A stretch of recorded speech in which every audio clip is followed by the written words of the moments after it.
Hi, everybody. It's Bob Ost, and this is Theater Resources Unlimited's Friday Community Gathering. It's Friday, August 15th. I got the date right today because I know I'm going away tomorrow for vacation. So August 15th is clear in my head for once.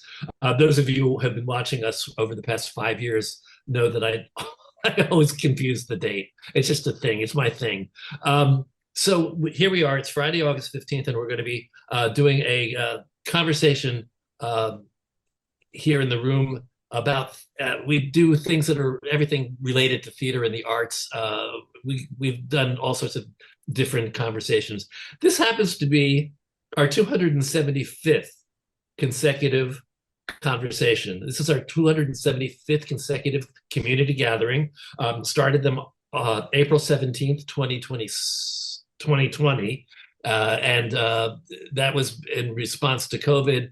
I hated the idea that we had to do anything virtual. It was like, there's just such a bother having to do things virtually.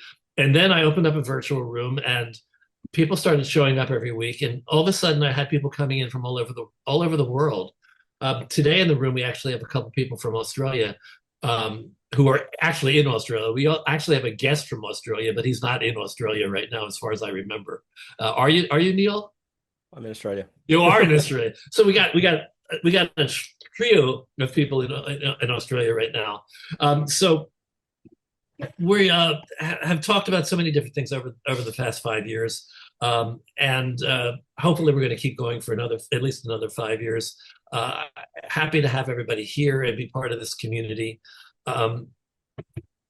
We will be talking today about something that we frequently look at, which is aspects of development of new plays. I'm a playwright, so guess what? I have a big interest in developing new works. Not surprising, huh? But we also have a community of people that are frustrated writers and probably frustrated producers as well, who are looking for ways of actually simplifying the development process and getting pieces into the pipeline and eventually seen and on stage. So today we're taking an international look at this because we have Neil Gooding, who's from Australia but is produced in Australia, UK, and the United States. We have James Steele, who has a unique position of being a general manager in the UK with he specializes in musicals and also international product. So he's the guy that really knows what it costs to bring things in. And we have Chris Grady, who is kind of a linchpin in London theater. He a person that everybody knows, and he knows everybody, and he makes all sorts of things happening with his various. Well, he also teaches producers. He also teaches producers how to produce, but he also has his hand in producing as well. And my buddy, my good buddy from New York, Martin Platt, who's going to be here to talk about. He's produced both in UK and in New York, as well as around the country. So he has his own perspective. We have four different perspectives. So let me bring them on one at a time so that they can tell you a little bit about themselves. Since I'm not sitting here with the credits in front of me and all that. James, let's start with you. Bring James in for me. And hi, James, welcome. Hello, sorry for being in the pitch dark. It's obviously it's Edinburgh Fringe time, and I didn't get back to the hotel in time. So, well, I'll be seeing you in Edinburgh tomorrow. I'm going to be there tomorrow. well, I look forward to seeing you. So the irony is that you're in the darkness in the night, and we've got Neil and Kevin and Mike who are at the dawn. They're in dawn. It's dawn in Australia. So we really are kind of spreading our wings here and flying and creating an international community, which I'm thrilled about. So tell us about you. So yeah, I mean, I am a general manager in London and an exec producer. I produce my own work as well as producing and working with clients from abroad. I've previously just completed a show called Fly More Than You Fall, which came from the US, a long development process in the US. Oh, really? Took quite a long time over there. Yeah, Fly Fly More Than You Fall. more than Fly you More fall. Than You Fall. Okay. Mark Levine was the producer of that, and it had spent a lot of time and money in the US, and it was kind of doing that circuit that then obviously the same amount of money to do a workshop in the US was the same amount of money to do a production in London in an Well, off-West End we don't have to venue. go into the details yet. We're gonna No, of actually course not. bring everybody on. So that was my first like American client that I had, and now that's sort of ballooned as more and more people are coming over to the UK. So I predominantly only work with the US, and a bunch of clients from Korea is kind of my main focus points at the moment. So that's where I sort of sit within that ecosystem, the cultural landscape. I sit definitely within working with people wanting to bring their products to the UK. I started as a musical theatre performer. I went to drama school, trained in musical theatre, have written my own musicals myself, and have produced them in the West End. So yeah, I've sort of had a varied career to this point. I've been a box office manager. I opened things like Harry Potter and the Cursed Child as a box office manager there, and looked after iconic venues like the Roundhouse in Camden. So yeah, I think I've had a very varied experience to give insight. So I hope that is a whistle stop tour. I'm probably going to throw you a lot of money questions, just so you know. All subjective. Roll your eyes, but yes, we will probably do that. Let's bring in Chris Grady now. Meet Chris. Hey, Chris. Hello. Welcome to New York. I'll be seeing you tomorrow. You will. I'm looking forward to it. Yeah. So I'm also in Edinburgh, or just outside Edinburgh. Yeah, my background, well, my foreground, what I'm doing at the moment is twofold. One is I am developing new producers in the UK and running courses for new producers. That led from setting up a master's program at Mount View in theatre producing, and then after COVID, moving online. And then alongside that, I've developed quite a range of programs now with international producers who want to come in and work on understanding the London scene, the UK scene. So I'm just about to go into my 5th year working with Korean producers who have a strategy led by Korean Arts Management Services to develop new work that will end up being commercially viable. And I've been working with them for 5 years, and I'm just about to start working with the Japan network. Just so you guys all know, one of the questions that I'm going to ask you is, what does commercially viable mean? We're going to talk about that.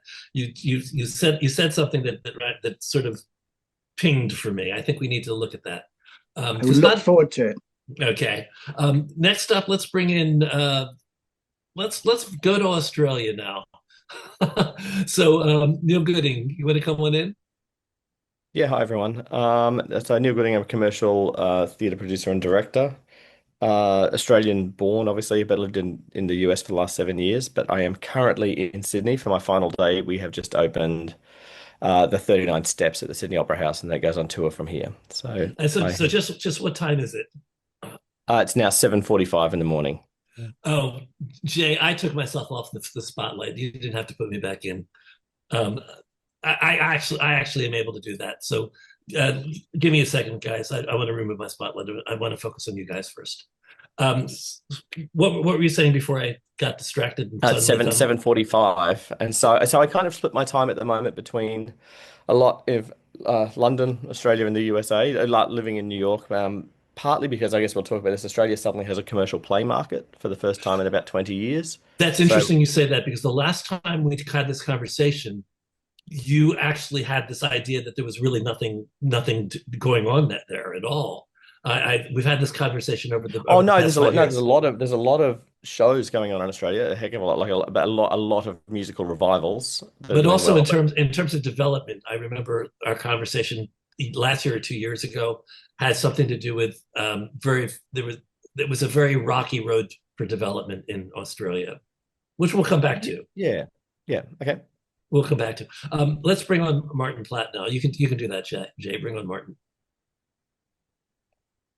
There you go. Hi, Martin. How are you? We're in the same time zone. Yay. Same time zone. So I'm a director and a producer and a general manager. And I also, in a previous life, founded the Alabama Shakespeare Festival and spent 18 years in Alabama. for which the rest of my life is a reward. I've run a performing arts festival. I've run an opera company, and I was in business in London, in the UK, with an office in London for 10 years, producing and managing projects.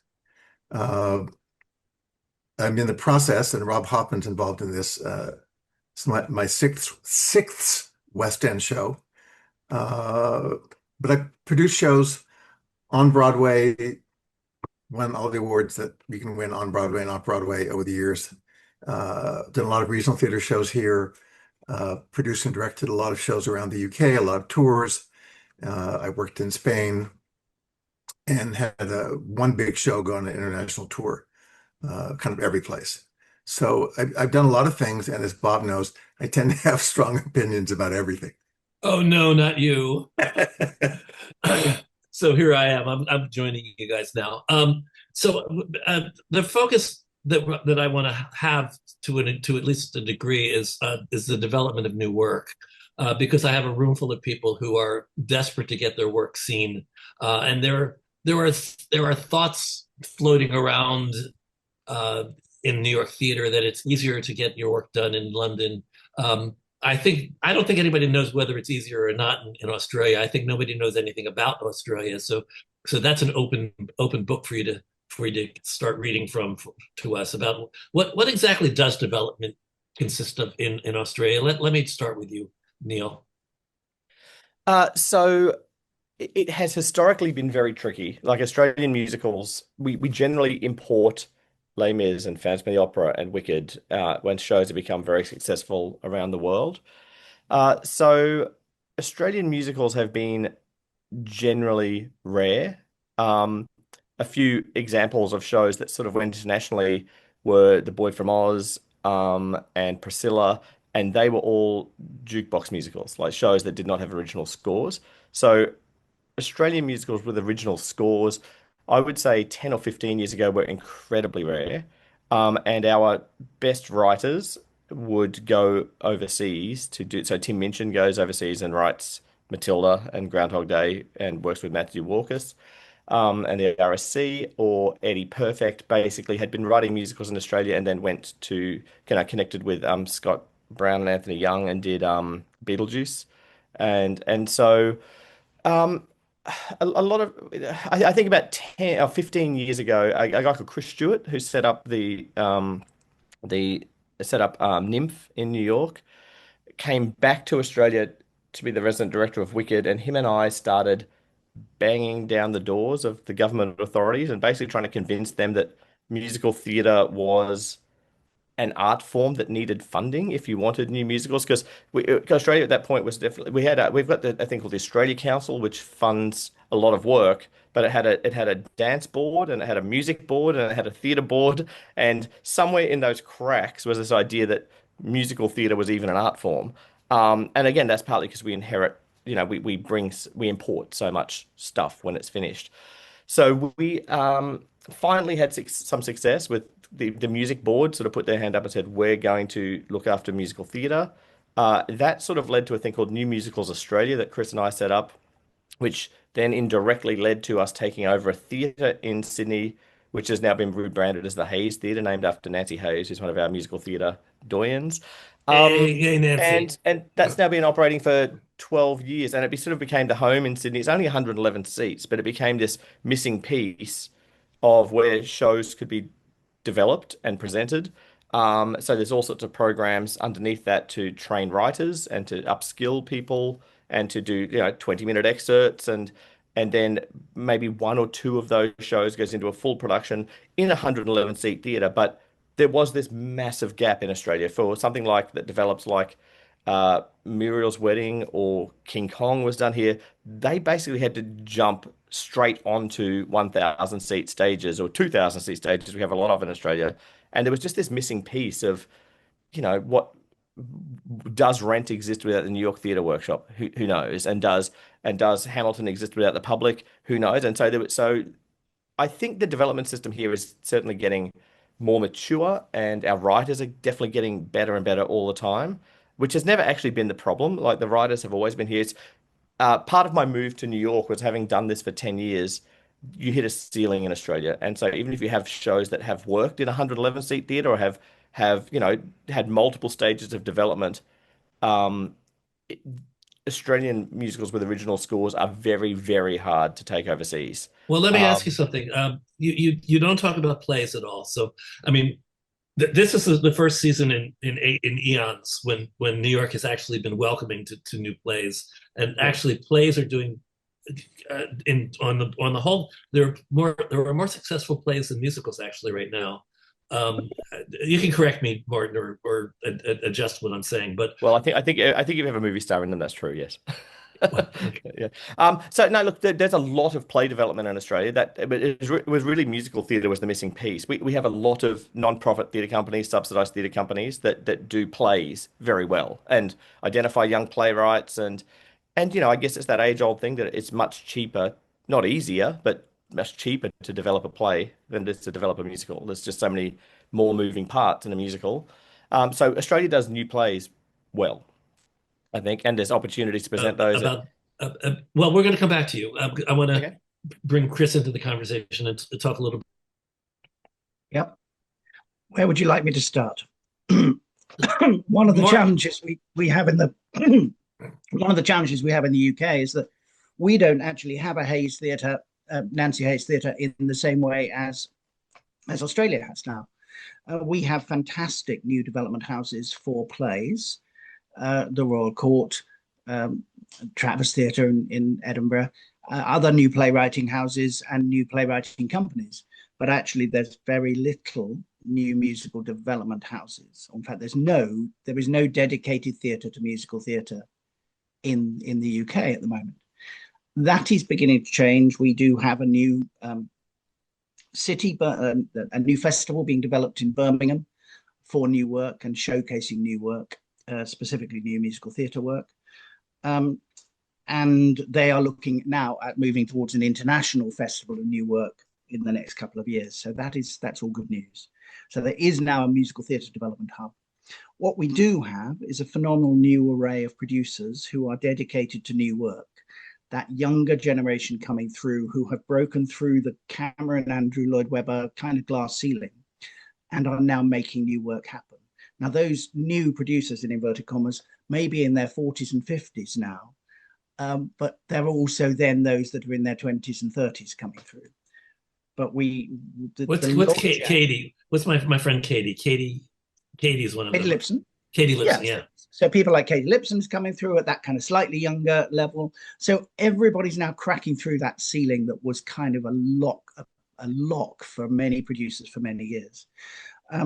And it takes time. Those developments of new work take time. Perfect Pitch, which is Andy Barnes's charitable development program for new work, took 10 years before it really found any work that was beginning to reach the audience and reach full production. And then they found Six, and that moved forward rather more quickly. And the rest is history for Six. What is exciting is... Did I freeze? I beg your pardon?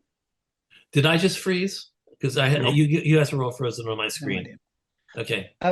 What is exciting is the number of new producers who are taking risks with new work, plays and new musicals, and trying to get them off the ground in order to make them commercial.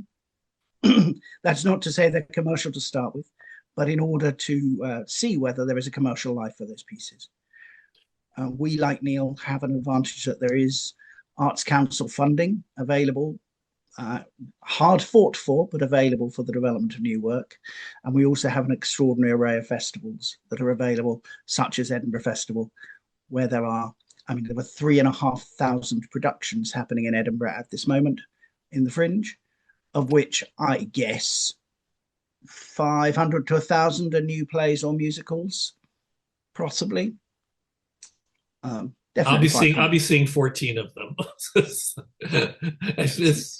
I'm very happy. I'm happy to talk more about some of the developments that are happening with international producers who are beginning to realize that they can develop links with UK producers to make new work happen. Well, I'm trying to find the differences between US, UK, and Australia in terms of the opportunities for people to have their work developed. I want to work. I'm going to move to a combination of Martin and James, because James, you can jump in with any clarifications that you might have. You said that you've mostly been bringing U.S. product into UK. Is that correct, James? Yeah, I have 6 shows lined up coming from New York to London. Okay, and Martin, you have a view of not only the New York scene but also the touring scene around the country. Tell us a little bit about what development looks like in your eyes in here in the U.S. Well, if I can take a minute just to relate something, I think there was a point maybe 15, 20 years ago when new play development, words that were never spoken before in America, suddenly became where all the grants were. So all of a sudden, every theater was doing a lot of new plays, trying to find new plays, get new plays. And that to me was the beginning of this 3, 4, 5, 6, 8-year process of readings and another read and all this gone on. Okay, so let me just clarify for everybody. Totally different. For those of you who don't know, what he's saying is that the average length of time to start from developing a play to getting it into production is 6 to 8 years. Essentially, is what you're telling us. For a musical, it is now. For a play, it could be 2 or 3 years. But just to put it in perspective, because I spent my life doing Broadway history stuff, and just bear with me. On August 22nd, 1888, Edna Ferber's novel Showboat was released and got really good reviews. Oscar Hammerstein read it and loved it. He passed it on to Jerome Kern. Alexander Woollcott brokered a meeting with Edna Ferber at the intermission of Jerome Kern's new show. And she said, no, you can't make a musical out of my novel. And they kept talking to her and wooing her. On November 17th, 1888, they signed a contract with her to turn the novel into a musical.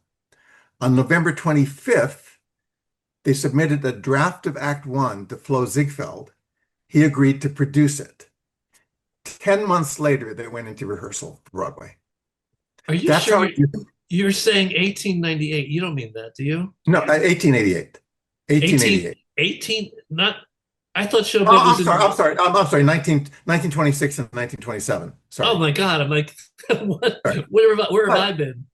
And this was pretty normal, even up into the 60s and 70s. A new musical, from the time that somebody bought the rights and commissioned people to write it or writers did it, it was at the most 2 years before the show happened. Because, the normal process, it used to be a producer would get a play, you would hand in your play and say, I really love this. Okay, I've got a theater in 6 months. Here's the director, let's get a cast. And you go into rehearsal and you go out of town and you'd fix it. And it might be great and it might not be so great, but you did the show. And no one will do that now. Now it's like, I love your play. Now let me and my team rewrite your play and tell you what to do with it. And that goes on. I mean, there are some musicals I won't name that have been in development for 8 or 9 years, having major productions all over the world, except Broadway, which are awful. And they're always going to be awful. But they don't understand that if you write a bad show, you need to walk away and write a new show. So I think the development process in America has been stultified by this whole thing of you can't just like a play and do it. You have to put it through this kind of meat grinder process, which I don't think isn't that because of the economics here? No, it's just what's developed and I think it is partly the economics. I mean, definitely as someone that moved my life to New York to develop shows there, every new project I'm doing is being done in London. I think James said it before. I mean, there is a point where you get to the tier 1, tier 2 workshops and things like that, where I can do a production at the Suffolk Playhouse for that kind of money and rehearse it for 4 weeks and put it on and actually have income. For me, for the room tier 1 and tier 2, refer to equity agreements that are for workshops of shows, for development workshops. There are different levels of workshop that you can do. You can do 3 performances of. There's all sorts of. Do you want to tell about what tier 1 and tier 2 are, since we brought it up, because people should know. They're just developmental things that you can do under certain conditions, 2 weeks or 4 weeks, and it's just such a it's more sophisticated than the 29-hour reading. And they cost $250,000 or no. No? How much did they cost? 150. Yeah, I know a few recently that have been Yes, some big musical stuff. But yes. but I think what Neil was saying, and I'm sure James knows too. I mean, I'm working on an off-Broadway play, really good play with 4 actors, and the capitalization is $750,000. I could produce that play in the West End for not much more than that. Yes. That's the reality right now. It's not easier to do shows in London. It's not at all easier for Americans to do shows, but it's drastically less expensive. That's the magnet. Bob, I just wonder whether it's worth just picking up on the fact that the fact that it is possible, as Neil says, to bring a new show, do it at Southwark, get effectively 30 performances, say, out of that run, really get to see how that work is happening at a price that is no more than doing a 3-day workshop. And for smaller producers or sparse self-producing artists, it's also perfectly possible to take a small play and bring it into a fringe space or into a non-commercial space, get it up and on its feet, give it a good run with paid actors, good actors, but we don't have the kind of equity challenges that are present in New York. We can do a skeletal production for 3 or 4 weeks with 3 or 4 weeks of rehearsal, and those actors are paid effectively very straight rates, but there isn't the developmental deals that with equity that there are in the US. So it's possible, for example, to bring a show to Edinburgh or to do a production in a small theatre in Manchester or Birmingham, wherever it might be, and get a regular audience coming through so you can test that work, try it out away from the critical gaze of the West End or Broadway. But I saw a question from RK about something about if the costs are lower, but is the potential for profitability better? And I think James can double check me if I'm right, or Chris too.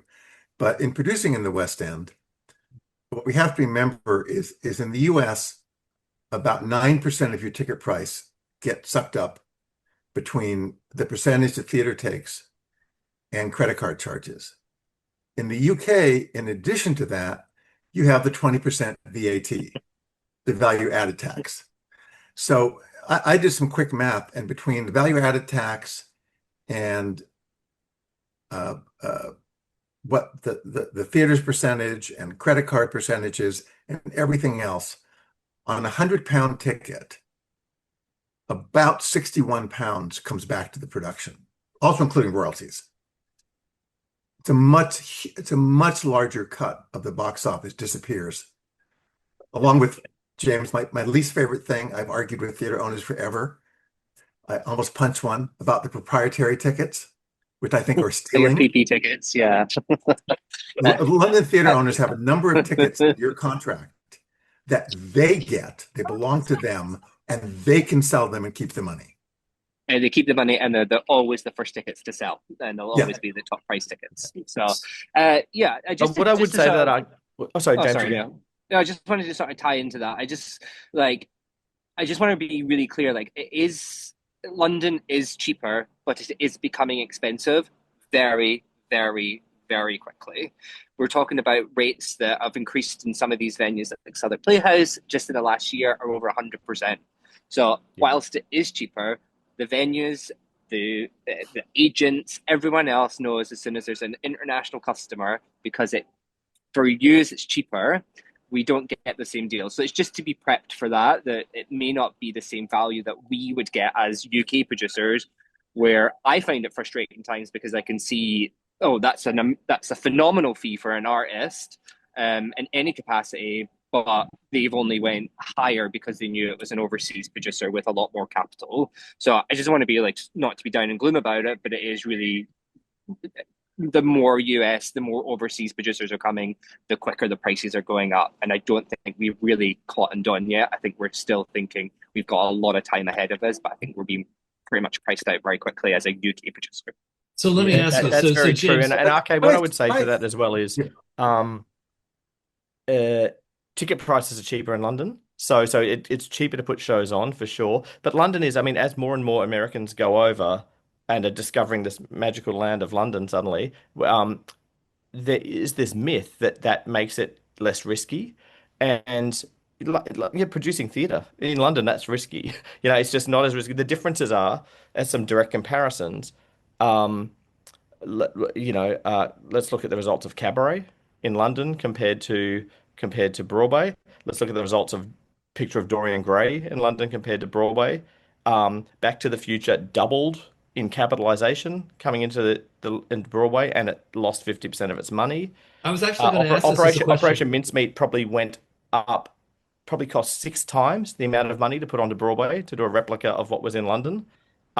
So just those shows, and you can keep going. You can look at Sunset Boulevard, which cost a lot more money to put into the Broadway than in the West End. We will have lost 50% of our money in the wrap up of that. Like, so yes, if you do direct comparisons between those shows, they are more profitable in London, partly because, and there can be arguments in there about like cultural sensibilities and does London like shows more than but really what it comes down to, let's look at Operation Mincemeat. It cost 12 million, I think it is, the capitalization onto Broadway. And that was 1.5 million pounds onto the West End. So that's the difference. And the running costs are lower each week and the ticket prices are lower. But absolutely, from my point of view, those shows are more profitable in London. And something like Two Strangers Carry a Cake or those are things where they did not do well in London. I had money in that one, but you go, it's very hard unless you have a mega hit in London to think about Broadway. And the mega hits in London over the last 4 years or so, apart from maybe And Juliet, it's hard to think of a show that's come over and done well. Can I ask James a question? I mean, Six has done well, and Juliet. This is a question that I want people to think about, which is what does make the difference in success? There are shows that are successful here that go to London and don't do well. There are some, and there are some shows that are just adored in London and come here and don't do well. What is the cultural difference? Does anybody have any stabs at what the difference is between? I know one difference that's been played out many times for me, which has to do with plays. And I always use the example of Wit. If you remember the play Wit, and I was having a conversation with Daryl Roth when she was getting ready to take it to London. And she said, "So what do you think? You know, big hit here, won all the prizes." I said, "Don't do it." And she said, "Why?" I said, "If you remember the play, this woman is dying horribly of cancer. And towards the end, a former teacher comes and there's some story about a bunny she used to like, and she reads that. And it's so nice and sentimental and makes you weepy." And I said, the English hate that. If she's dying of cancer, they want her to die horribly, and they don't want to have that sentimental bullshit stuck in. It's just, they like hard truths in their plays. They don't want them artificially made palatable, which in New York, we always do. Plays with difficult subject matter, they always have an opt-out for the audience so they don't have a bad taste in their mouths when they leave. Like How I Learned to Drive, let you off the hook. And that to me was always a difference in the success of plays. Musicals, who knows? Same question to Chris and to Neil and to James, if you have any thoughts about the cultural differences. Last 5 years, the audience in the West End has changed quite a lot post-COVID. We historically had a lot of coach parties coming into the West End, the kind of tourist buses coming in, or the weekend visitors coming in from somewhere elsewhere in the UK for their little holiday. Those people are not coming back to the West End in heavy numbers. And when they do come back, because of prices, because of the economy and everything else, they are coming less frequently, and they're looking for some guaranteed familiarity. So they're not looking usually for something new unless it's got a celebrity in it. The international tourists are coming back. Fantastic. Again, they're still looking for the shows that are familiar because they're tending to be booked by the tour operators into the theatres. So again, that's a challenge for new work, I think, I would say. So Neil, let me ask you about Back to the Future. Do you think that Back to the Future didn't do as well here because it cost so much more, or do you think that the sensibility of our audience, for some reason or other, it didn't buy? I don't think Chitty Chitty Bang Bang did as well here either. I think Back to the Future is in that zone of shows that are embraced more in England, like Pretty Woman was, and so there are particularly jukebox shows and some shows based on music, like Mrs. Doubtfire did much better in London. So there is a band of shows that Broadway generally tends to dislike, and the English audiences tend to flock to and love. How did Tootsie do in London? But Tootsie did better in London than on Broadway, I think. Just to jump on, it is that thing too of like it's a combination of that for sure. And that's, I mean, you can sort of show by show, you can sort of go, well, this is better for a London audience than the Broadway audience because of this. But fundamentally, Back to the Future cost $23.5 million. And it was cost that was its Achilles heel. Like, and it cost £9 million, which is a big capitalization for the West End. But that combined with its weekly running cost and then audience sensibility about what they like. I mean, I would just pull away a little bit from the differences between England and the UK and just from the UK and Broadway and just go, they exist for sure, but it doesn't exist for every show, and every show at the moment is just vastly more expensive to produce in New York. One thing I would say about that. Barry Putt brings up an interesting example, Rocky, which got started in Germany, and I know people who went over to Germany to see it, fell in love with it, and they were the people that invested in it and brought it here to New York. It did not do well. Did it ever play in London, Rocky? No. So there's an example between Germany and New York. Somehow or other, it worked in Germany and it didn't work on Broadway. Yeah, and Groundhog Day did amazing business in London and didn't work on Broadway. There's any number of these shows. Yeah. What I wanted to say to that, Neil, is, and I think even though Back to the Future was written by Americans, it was written as a British musical. And Nick at the Nederlander office explained something to me, which I think is the problem with a lot of these shows, is in England, when they go to see a musical made out of a movie, they want to see the movie on stage with songs. In America, nobody wants to see that. They want a new show. They want you to change everything and give them something new and exciting. And the musicals that are just kind of slavishly the movie with songs, which Pretty Woman was. I loved Back to the Future when I saw it in London because it was the movie I remembered, but done really well with songs. But that doesn't seem to do as well in America, as opposed to shows where they just, like Moulin Rouge changes everything from the movie.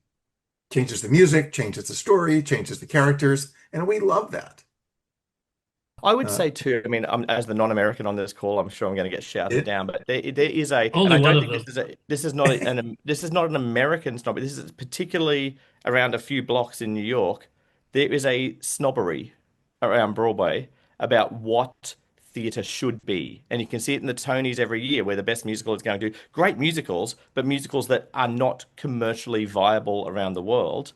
And I think there is a snobbery that sort of pretends that MJ the musical doesn't exist, even though it's selling out every week. And there is a musical that goes, oh, Back to the Future, that's going to be a trashy another musical on stage. And England doesn't have that to the same extent. Like they want to go, and if they know they're going to see Back to the Future, or they know they're going to see Mamma Mia, they're going to have a party, and they know that's what the night is.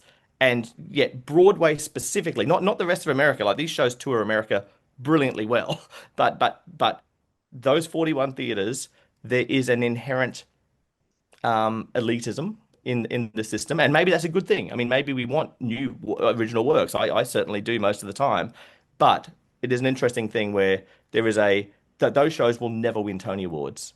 They will never. They will. They could sell out like Great Gatsby or like MJ. They will never win the Tony Awards, and that's an interesting thing. But it's not snobbery, Neil.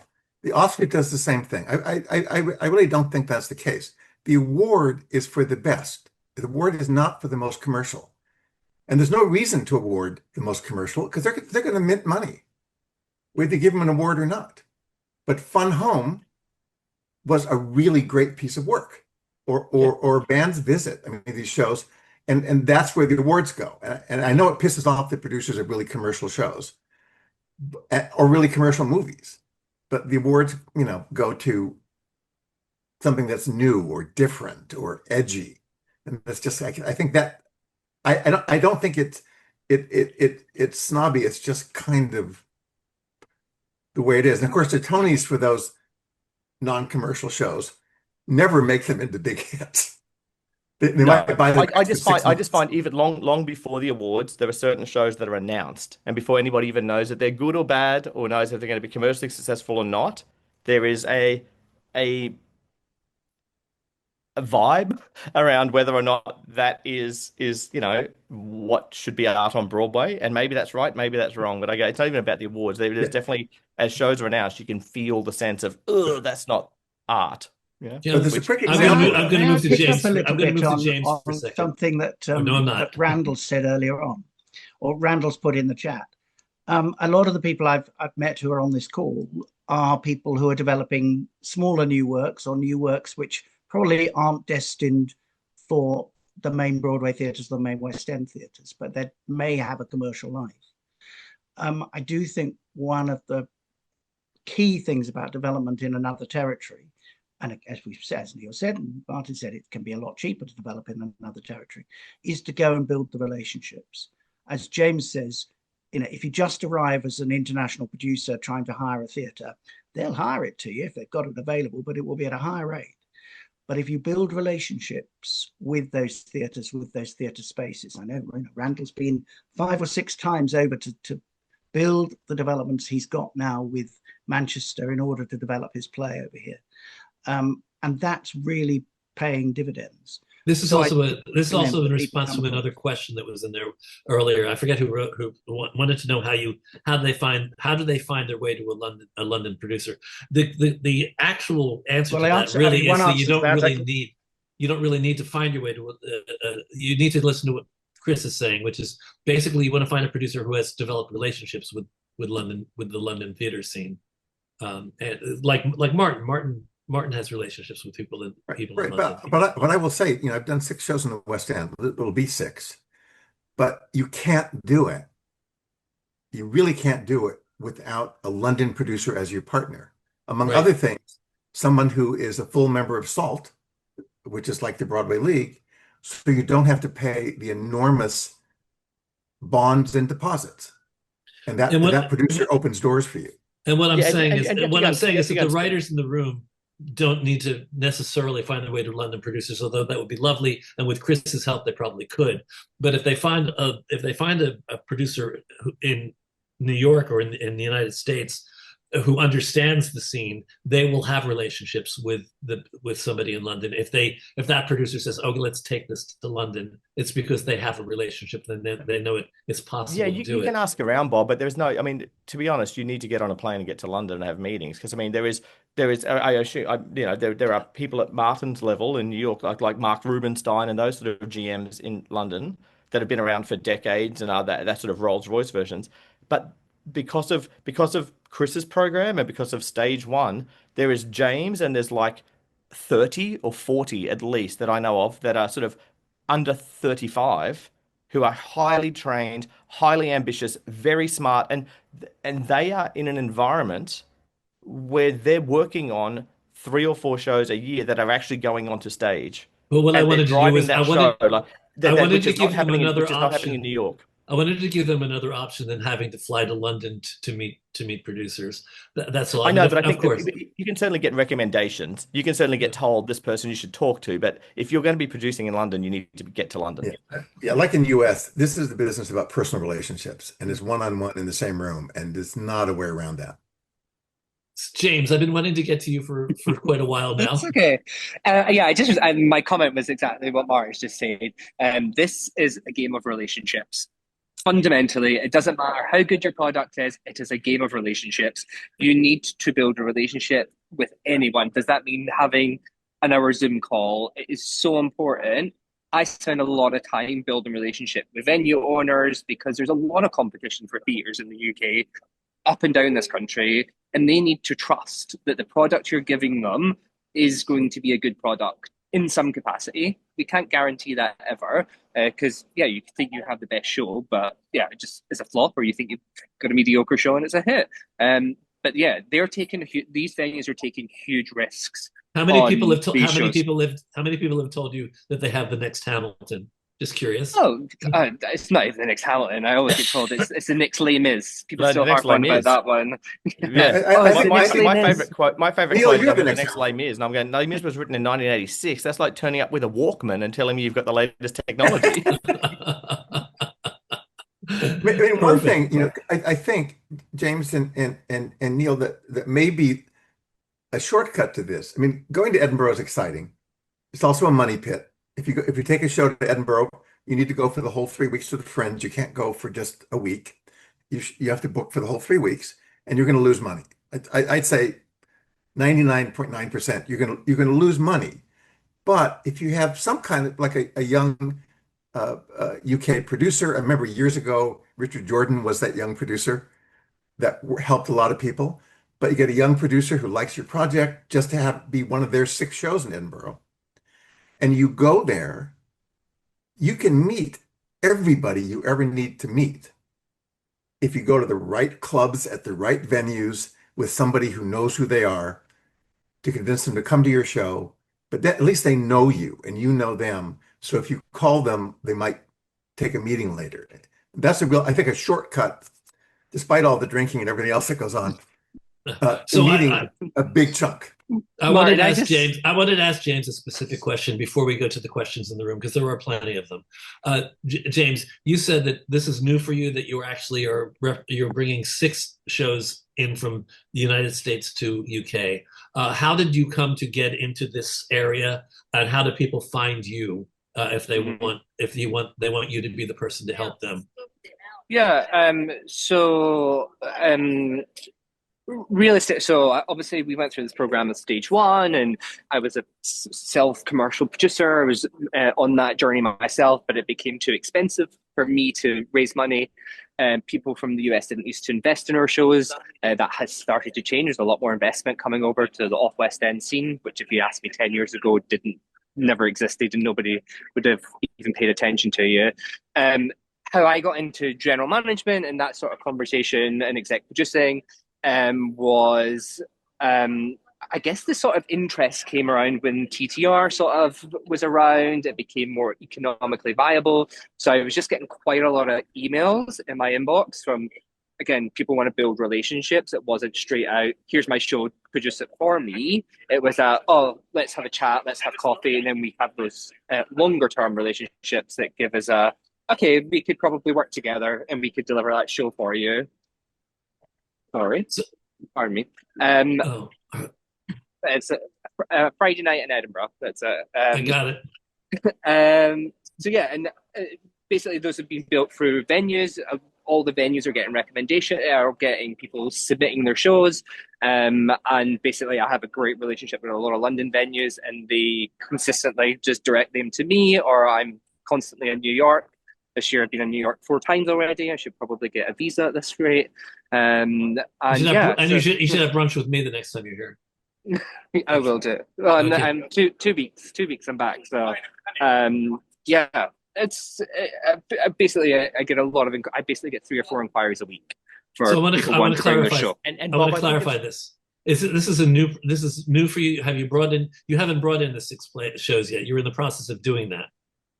The first, so I've actually done 1 from Korea and 1 from the US, and then I've obviously advised consistently across other productions.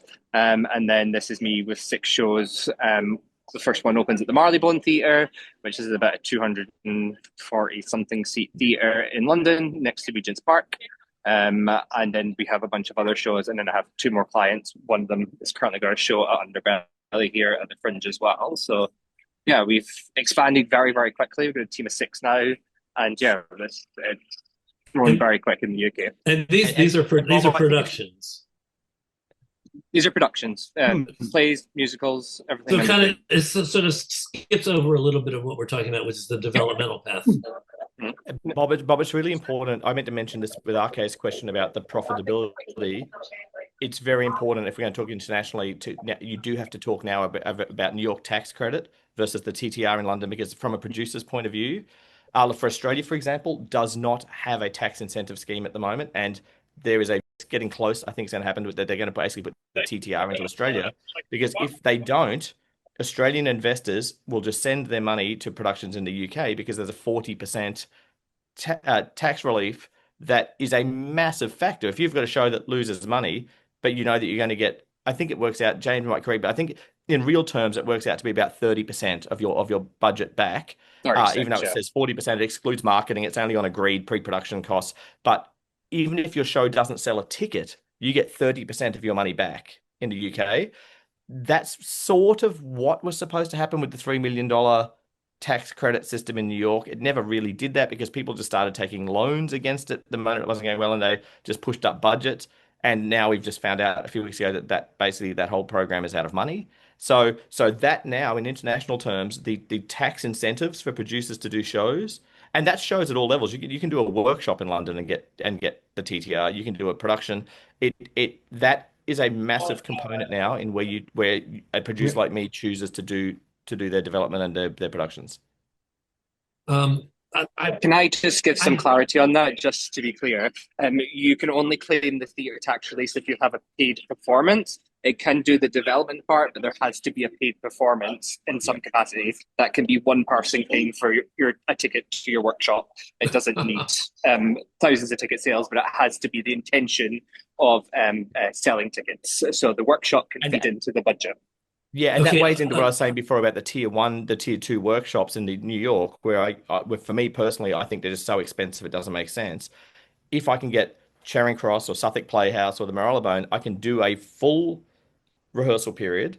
We can work on the show like you would do in the tier 1, tier 2 workshop, but then we can do 4 to 6 weeks of performances and learn everything in front of an audience.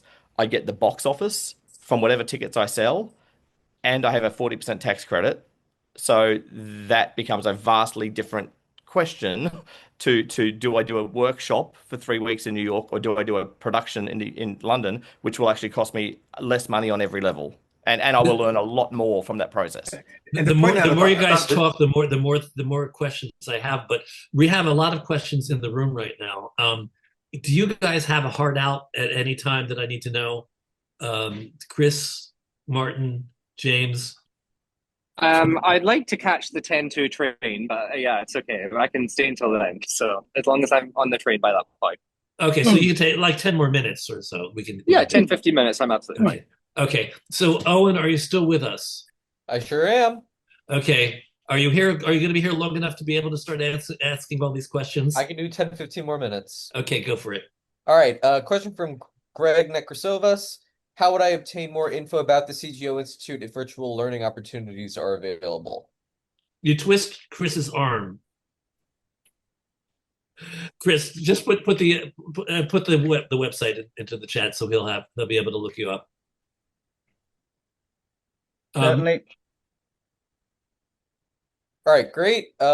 This is a comment from Randall Huskinson. While we talk a lot about money, my experience over the past 3 years of gradually taking a play to the UK is that it is equally about presence and relationships. Especially for plays, you need to establish yourself over there, get on the airplane, and be prepared to do it repeatedly. Which I think we covered.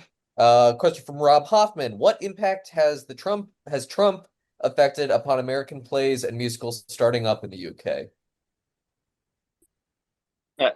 Well, let's say, do you anticipate any impact that might have? We don't know. We're living in a nightmare here. You know that. We just don't know what's going to happen next. Chris lives in Scotland and I'm Scottish. We put up with Trump long before he was president. So yeah, I don't have anything to say again. It's not something we think about, unfortunately. Yeah, he yo-yos and it destroys the US economy, but it doesn't necessarily affect us too much over here. Yet. Okay. Yet. Next up, This is very specific, but Susan Crawford asks, how did Leopoldstadt fare critically and economically in London versus New York City? do you guys know? Not off the top of my head, sorry. I mean, it's Tom Stoppard. I'm sure it did well both places. Yeah, I had a good run. I'd done 2 runs to it, not in London, so I think it was the Sonia Freeman show. Yeah, I think it done pretty well. So yeah, we don't release grosses in the UK, so we'll never actually know if it made money or not. I think one of the things about, again, this is London and New York. Leopold's, are you talking about Leopoldstadt? Sorry, I was thinking of the other one, the Lehman Trilogy. But it's the same example. The Lehman Trilogy came to the Armory, a not-for-profit venue, and played for a month. That entire huge production. About 6 months, it landed on Broadway. It still cost $8 million. They'd already done the show in New York. They already had the set here. They'd rehearsed here. But in New York, there was a show a few years ago that moved 3 blocks. And it cost $2 million to move the show 3 blocks. That's the New York problem. London does not have that problem. Next. Great. I think we talked about it briefly, but Barry and Putt said, was talking about Rocky. I think the musical Rocky was produced in Germany in German first. Are there areas of the world that are good for playwrights who write in English to look for development and producers to move their shows forward? I mean, there's development programs everywhere, like right across the USA. I think Chris was talking before, like Birmingham. You've got, there's places like Hope Mill in Manchester that do a lot of new work. So in Australia, there's places like they're all curated and they're all hard to get into. Like I don't want to give this impression that you just turn up. The problem that all writers have is that every baby they create, in their eyes, is the most beautiful baby the world has ever seen. And when you're in the position of somewhere like we were doing at the Hayes, where we were getting 100 submissions a year, like you have to make brutal decisions because we get 100 submissions and we choose 2 to work on. But there is, there are theaters and theater companies and programs everywhere globally. It's just a case, some of them are very parochial. Some of them will only work on things that are developed in their country. Some are not.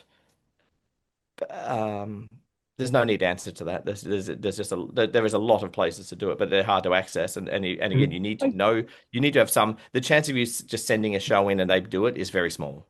Like usually, it's relationship based. Just to touch onto that, it's all about relationships. If you're just sending it as a cold submission, then you're in with a bundle of hundreds of other emails. This is, I think, there was a conversation a little bit earlier. Things like the Edinburgh Fringe are really pivotal. I live in London, but I see more people in our industry. The head of the Royal Court, we have drinks last night. Like, I think it's really important that this is in places like this are the environments to have those relationships. And so you do need to be face first, press nights, etc., to make sure you're building those relationships with the producers, because we've got our own shows that we want to do as well. And it's also very tricky. Someone gets pitched a lot now, regardless of whether I'm in someone's backyard or whether it's also that thing about it's about small steps in building relationships and getting to know people properly. There is no point seeing me at a bar and running up with your script and throwing it on the table and going, I want you to read it, which happens all the time. Like there's a level of, and I know that a lot of people here are writers, but there is a level of desperation in that, and I get it, because you've birthed this baby and the world is not looking at it the same way that you want them to. But it's about building proper long-term relationships. And so meeting me the first time you see me and throwing me your script is very unlikely. Even if I really like you, and even if I might like your script, it's very unlikely to ever work that way. And I think that writers get that wrong a lot. Neil, I literally tell people this for 30 years. I mean, as long ago as 30 years ago, I said, do not hand somebody your script the first time you meet them. That is not the way. It's all about building I think a lot of writers view it as, this is my 3 seconds with this person. I finally got in front of them and here's the script. And that's just not how it works. Like it's really about becoming friendly and enjoy, working out whether you talk the same artistic language and whether you are personalities that would, every show you do, you end up in this bizarre marriage with the people that you are working with. And so as I've gotten older and older, my ground rule now is I need to know that we're going to go through marriages and possibly divorces and live in each other's pockets for the next 10 years. And I'm unlikely to do that with someone who I don't know that runs up and throws something in my face. So, I mean, in my experience, plays that we do, that we want to do, virtually never come to us from authors. They come to us from an agent, which is really important because a lot of places won't even look at a script without an agent, or a director who knows the author and is really excited about doing it, and a director that you might want to work with. We just did a project off-Broadway, American playwright, a really good new play, who had an agent in Austria representing some of his work, his fiction in Europe, who had a director client who knew a wealthy producer in Germany. And so this American play ended up being directed by this very prominent German director and funded by this German producer at New World Stages. And that's how this American playwright got his play done in New York. I mean, there's a question from Eric Jones, but can we simplify that question, Eric? Eric is basically saying that his experience was that he had a play that was going to be done in UK, and they wanted to British it up. They didn't want to take it as an American play, and he wants to know if that's normal.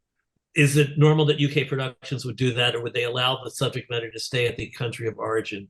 Is it a cultural barrier if you're dealing with American? That's totally a relationship between the author and the producer in the UK to gauge, and the director to gauge what is best for the audience and what's best for the play. Now, in this case, the person cited, or the organization cited, is a charity that supports new British musicals. So it's a slightly different question. But if you delivered a play to James, I'm absolutely sure that he'd be sitting going, what's going to work best for a UK audience? And the author can walk away and go, I don't want to change it. Or that relationship is discussed in detail. Also, there are subjects which don't work quite as well in the UK as an American might think. We don't particularly want to see plays about Bridgerton kind of characters in quite the same ways as there is sort of Jane Austen kind of characters, as quite often writers think. And the number of times I've had sort of Jane Austen adaptations for musicals, very serious, Sense and Sensibility or whatever, that's not necessarily what we want. Operation Mincemeat is much more what we kind of... And that also works both ways, because Operation Mincemeat, there was a lot of debate about whether or not that needed to be adapted for an American audience when it came over. I know that Billy Elliot was always viewed as too English, like in Broadway. Matilda had a similar thing where people can't understand the accents. Okay, so I don't know that anybody is necessarily like, we had a lot of these debates in Australia when I ran New Musicals Australia about whether shows had to be Australian, whatever that meant, because a lot of our funding was, and we were like, well, we don't want another Australian, like we're going to the war and we're at the pub, but there has to be. So musicals are universal. Like Les Mis can be, Miss Saigon can be written by two Frenchmen, and Phantom of the Opera, essentially a French-based story, can be written by Englishmen. So there are just times when I think the advice is that subject matter or that style of writing just may not be something that, like Chris said, audiences want to see in England or in Australia, even though it might work wonderfully in New York. And then there's a lot of stuff that floats over the top of that and just will work anywhere, I mean, the other side of that, which happens often I've had it happen in both directions. But one example is years ago, I did the North American premiere of a play called Neville's Island by Tim Firth. Perhaps one of the funniest plays I've ever encountered in my life. And I was working on the play, and I took a meeting with Tim in London, and we spent about 2.5 hours together going through references and lines in the play that would mean nothing in America. And how do we get the same joke, or how do we get the same information across with something that exists in the UK, but that we actually know about? And that helped the play a lot. And I had that happen with an American show in England too. They didn't know what the jokes were because they had no reference in England. And so you rewrite it. It's not hurting the play. It's like you're in a different culture. You have to write make adjustments so they know what your play is. As a playwright, I have to say it, it, it wouldn't really faze me very much. In fact, when Miss Saigon was first done in Korea, the Korean producer was absolutely determined that there should be a mega mix at the end.